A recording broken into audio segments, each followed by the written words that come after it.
or at least it's afternoon as I'm recording this, and you may be listening morning, evening, maybe it's the middle of the night where you are, but whatever that circumstance is, welcome. Thanks for spending some time with me and on the Christian Higher Ed YouTube channel. Our topic today is the 5 Ps of strategic enrollment health. And for those of you who don't know me, I've spent a lot of time thinking about strategic enrollment health since I started working as an admission counselor at my alma mater, Houghton College, in July of 1980.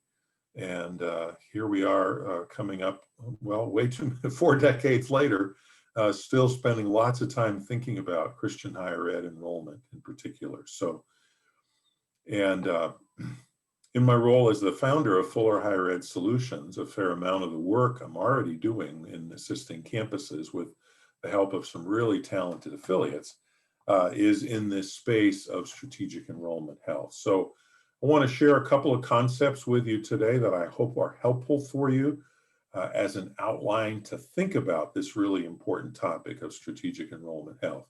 Well, let's start with what that means, first of all.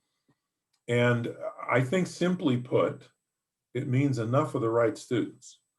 Now, we're higher ed, so we can come up with way more complicated ways of describing that, of course, but I think that's sufficient, enough of the right students. And so let's talk about a couple of those components. So enough, well, but the student type, what's our mix of traditional and post-traditional? Post-traditional, of course, can be online, it can be on ground, it can be blended approaches, it's all kinds of things, it can be certificate programs, whatever it is. Are we getting enough of those? But then the right students starts to get at these next couple of metrics here. For those of us who care deeply about Christian higher education, there's this idea of mission fit. Are these students who are going to come and not just tolerate, but embrace and thrive in the Christian higher ed environment that we're providing? Boy, how do we find some more of those? The next one gets at this idea. This is a quote from David King, who is the president of Malone University and one of my favorite college presidents. And I heard David say this one time, how do we organize our financial aid strategy in such a way to get as many of the best students as we can afford?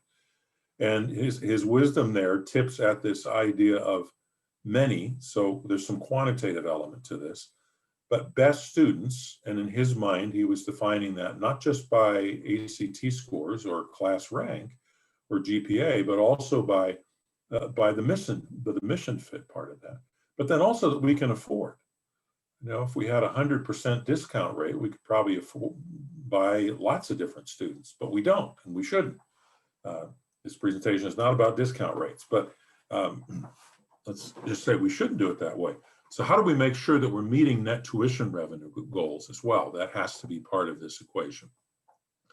And then meeting quality metrics as well, too. Are we bringing in students for, I was on a campus a couple of weeks ago where it seemed like maybe the admission processes there were much more oriented toward, you can't see me checking my pulse here, but is there a pulse? Okay, good. Bring them in, especially if they have a vibrant testimony. And I think what the faculty were experiencing was some of those students are wonderful people, dear brothers and sisters in Christ, and not academically capable of being successful, even with significant levels of support. So meeting some degree of quality metrics is part of this strategic enrollment health mix as well. And then I think a phrase that I really like is, are you recruiting graduates, not just new students? And that gets at all of these things, the mission fit idea, the quality metrics, a viable financial path for them, et cetera. So before we get into the 5 Ps, let's talk about a couple of assumptions here that are in support of those 5 things that help you achieve strategic enrollment health. So one of those is that there's clear institutional goals for both new students and retention. And maybe I should say, and they're goals that might be slightly aspirational, but not wildly aspirational goals. But there's clarity about them. What are we trying to accomplish in terms of when we say enough of the right students, well, how many are enough? Second assumption is there is a strategic enrollment plan in place, providing the frameworks and the metric for enrollment success. Third, there are efficient and effective systems in place to generate a strong foundation of data.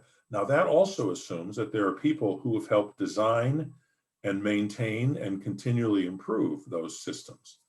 I don't have this in the PowerPoint, but there's at least 3 steps, the 3 steps in data.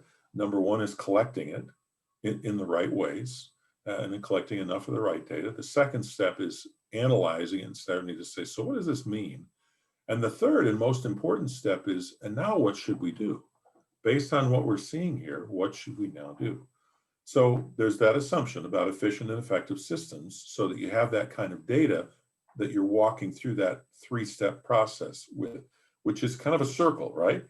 You decide to do something and then you measure that new thing and you repeat that cycle for that as well.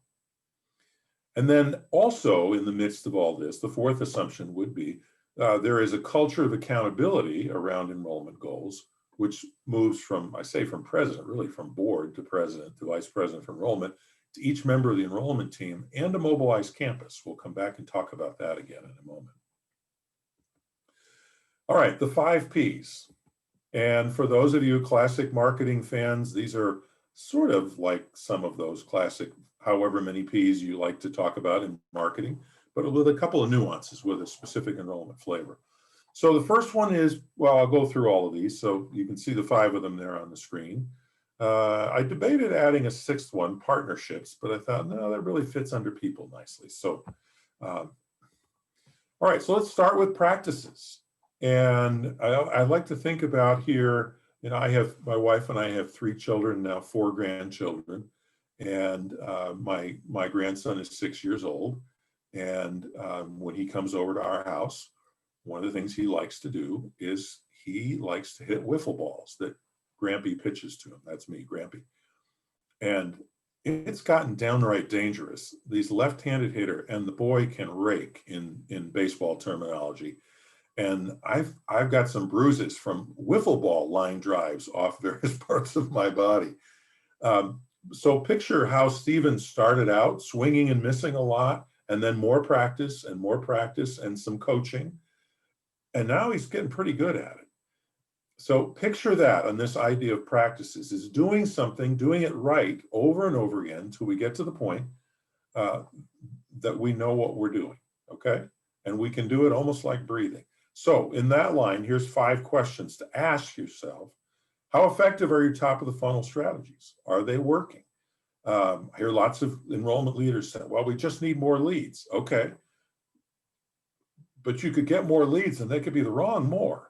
And that might actually hurt you more than it helps you. So how effective are your top of the funnel strategies? Not just in generating volume, but in generating interest from people who really ought to be interested in you.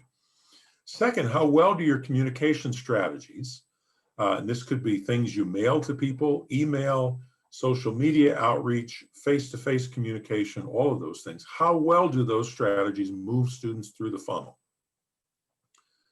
Third, how powerfully does your digital presence drive motivation and interest? One of the things that's been interesting to watch during the pandemic, as most of us are home a lot more than normal, is there's a lot more time spent online. And so if there was ever a time to think about the importance of digital presence, now is one of those times. I like to say that your website is your most important recruitment tool. Is it designed that way? Is it designed as its primary purpose to be recruiting students and helping those who influence them to also be more interested? Fourth, if your website is your most important recruitment tool, campus guest experiences are your most important recruitment strategy. And boy, those look different during a pandemic, don't they? And so virtual engagement visit strategies become very important. But how impactful are those things in driving enrollment decisions? I'll talk more about that in a moment. How effective are your strategies with special populations? And here's a couple I listed here: transfers, improving diversity on our campus, targeted majors, and maybe some other potential pipelines. How effective are our, first of all, do we have strategies to try and drive those subpopulations that are so important to us? And secondly, are they working or not? And how do we know that? So that's practices. Let's think for a moment about programs. And by the way, consider this sort of like the difference between a Bible survey class where you brush over a whole bunch of things and a deep dive into the letter of 1 Corinthians. This is the overview, and we could probably spend an hour or 7 on each of these slides, but we don't have time for that today. So second one is programs, though. And for an enrollment leader who's watching out there, maybe an academic leader saying, well, wait, this isn't in an enrollment leader's purview, so why is this part of enrollment health? Because that's why people enroll, hopefully.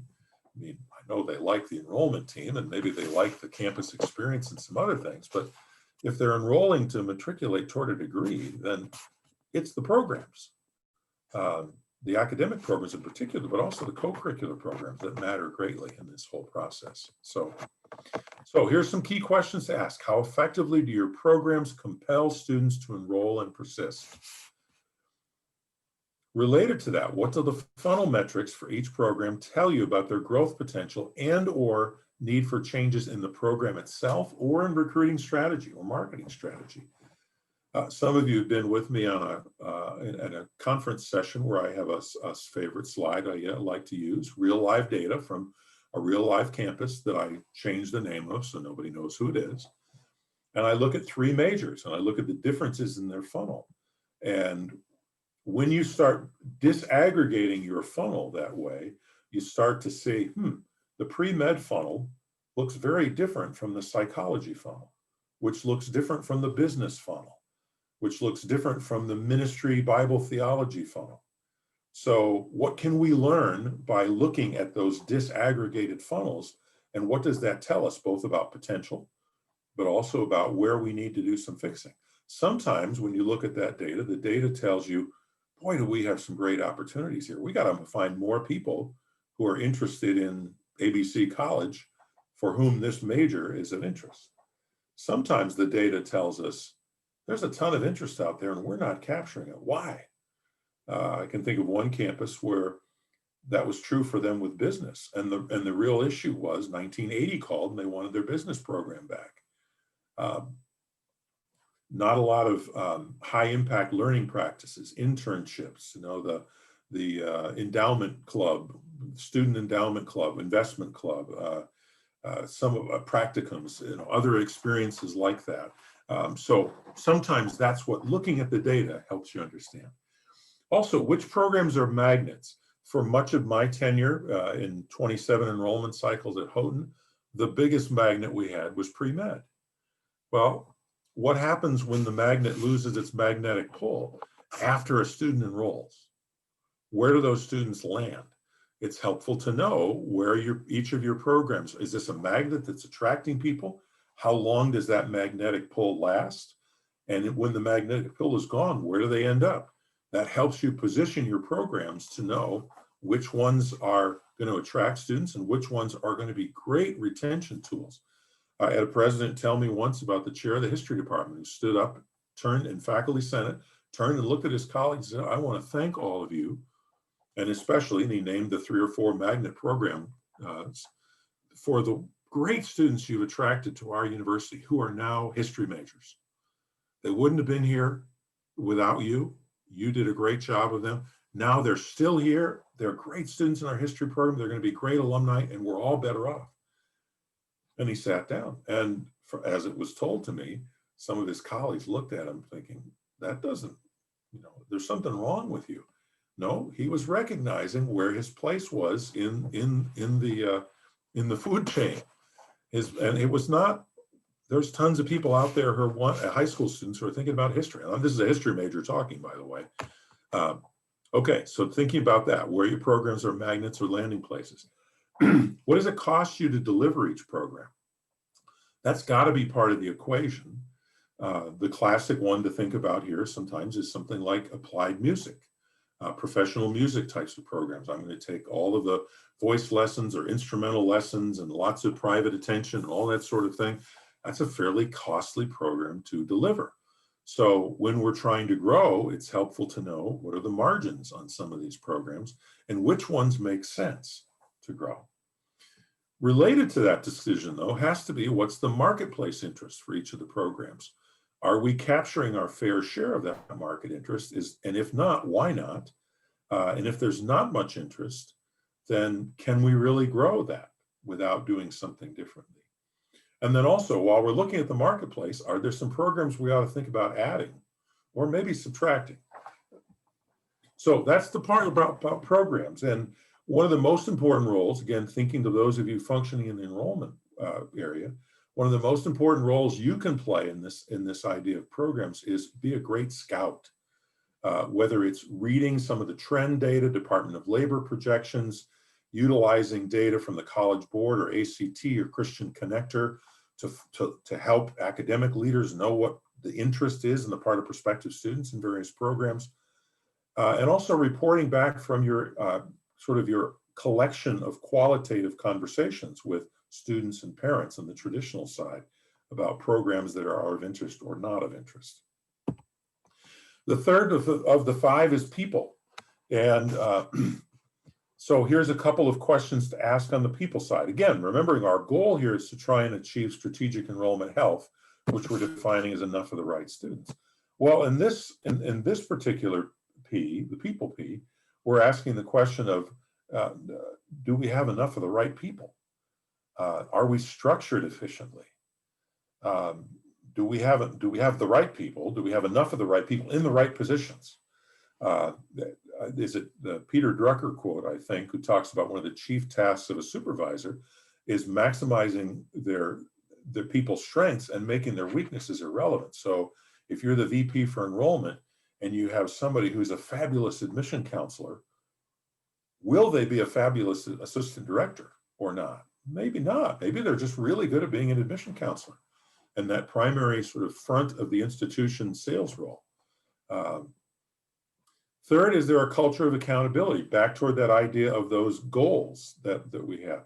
Is there a culture of accountability so that I have clarity? If I'm a brand new admission counselor, if I'm the support staff person, if I'm the chief organizer of campus guest experiences, do I know what success looks like for my position? That kind of gets to the next point. If there's a culture, is there a culture of training and professional development that starts at the point of hiring and continues and helps team members decide to continue to remain and continue to grow in their roles? And then the last thing here on this idea of people outside the admission team, I like to say, and my friends at Credo would say, it takes a campus to recruit a student. So how well does the rest of the campus understand and fulfill their roles? I wrote a white paper on faculty involvement in recruitment while I was at Credo. You can go to the credohighered.com site and download that. And it makes the point, boy, that's a critical partnership. And that white paper walks through some key steps you need to do to get them engaged at the right points in the process without distracting them from job one, which is teaching and mentoring well the students they already have. But there's other campus partners, the physical plant team, your financial aid colleagues, the registrar's office. There's others you need to mobilize as well. The fourth of the P's is price, and the price fits nicely with the alliteration, but it's really value. Regardless of what your financial aid strategy is, regardless of what your sticker price is, why are you worth choosing and how are you making the case for that? But in the meantime, how effective is your financial aid strategy at meeting those net tuition revenue goals? How does your price compare within your region and your competitor set? That implies you know who your competitor set is, either through National Student Clearinghouse or other research that you've done. I mentioned the third point already. How powerfully do you make the case for why you're worth choosing through all those means possible? And one of the best ways to do that is how do you support your case with evidence, outcome stories, and data? The fifth of the P's is the one of place. And this is your physical place, but for those of you functioning online, this is your website or your learning management system, your LMS. So regardless of which modality I'm choosing, when I first visit it, the physical campus, your regional campus, which is all post-traditional stuff, or your LMS or your website, what if first impressions are created for me? Can I find my way? That's part of what this next point refers to in arrival branding. Can I tell I've arrived? Can I find what I need? And what's the welcome experience like for a new person? I think one of the most interesting things that I find, some of you who know Credo know that Credo started 25 plus years ago as an architectural design and campus planning firm, and still does that work and does that really well. So hanging around with those campus planning and architect folks for 13 years really helped me see campuses very differently. So one of the things that they taught me was how often signage on a campus either was non-existent or was designed for people who already knew where they were going. So does your signage, that's part of your arrival branding and welcome experience. If I've never been to your campus before and drive on campus, can I find the welcome center, the admission office, which is the place where many guests are going? When I get there, is there parking for me? Does it look like somebody's expecting me? Can I find my way from the parking to the actual welcome center itself without asking somebody? And that's, you have friendly people on your campus, so that's good. But if I'm just arriving, can I do that? That's what I mean by saying, what investments have you made in arrival branding and the welcome experience? It's helpful sometimes to get other people to look at this, to help you see what you don't see because you look at it every day and you know where you're going already. Same thing's true on your website, by the way, or your LMS. You may know your way around, but a newbie may not. And then the last point about place is, does what a potential student sees, hears, observes, and feels when they arrive, physically or virtually, does it reinforce the idea this is a place where they will get a great education to support their calling? Some of you have been on lots of campuses. I've been on lots of campuses, and that's one of the things I start looking for is, can I find my way? Does the signage make sense for me as a first-time guest? And what do I see and feel when I look there? So when I remember being on one campus at the invitation of the president, and all I had ever heard, first time ever been there, was quality, quality, quality, quality, quality. And when I got there, what I found was grass growing up in the cracks in the sidewalks and in the parking lots, things that didn't, flower beds that looked unkempt, signage that was had paint peeling on it. So there might have been really good things going on in the classroom, but my first impression in the first 15 minutes was, I'm not sure I see that on what's in front of me here. Now you'd say, well, you just need to get to know us better. We all make decisions based on first impressions. So those first impressions of your physical campus, of your website, of your LMS, if they are not strong enough, they may have somebody decide to exit stage left before going farther and really getting to know you. Okay, so as we wrap this up, here's a couple of closing thoughts for you about this subject of achieving strategic enrollment health. So what's your level of urgency about achieving strategic enrollment health? Well, that's kind of a silly question. I think it's pretty urgent. Almost every campus I'm on, even those that for the most part haven't necessarily struggled, the pandemic and some other things, the coming demographic challenges that are out there, there's a lot of urgency about this. So the second question would be, so how has your team shifted to deal with pandemic realities for however long they continue? That has profound impact on practices. It has profound impact on the way we deliver programs and student satisfaction with those. Has a lot of impact on our people, how we build and maintain culture of a team, hold a team accountable. When I don't see them, I can't do management by walking around in the same way. So how have you shifted that way? And then my last question for you would be, can you figure this out on your own? can you as a campus figure out, well, are we doing everything we need to be doing in the light of those 5 Ps to figure this out on our own, or do we need some help? So I've got a link here to a blog I wrote on this question, on this subject, and there's 23 questions there that walk through those 5 Ps, add some others, to ask yourself kind of as a little bit of a test to say, how are we doing in that regard? So I hope this has been helpful to you. And here's my contact information. If I can be helpful to you, get on a Zoom meeting, talk by phone. I've been out and traveling differently, but traveling since the middle of June.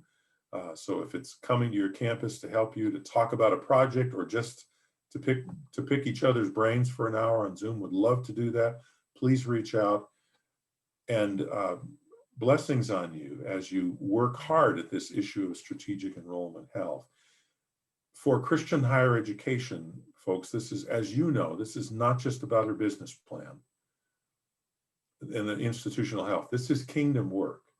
This is how do we get enough of the right students pursuing their sense of calling, seeing that calling deepen, and get more effective and more focused through great mentoring by faculty and student life leaders and others, so they leave us and go on and accomplish what God is calling them to do all over the place for the glory of God.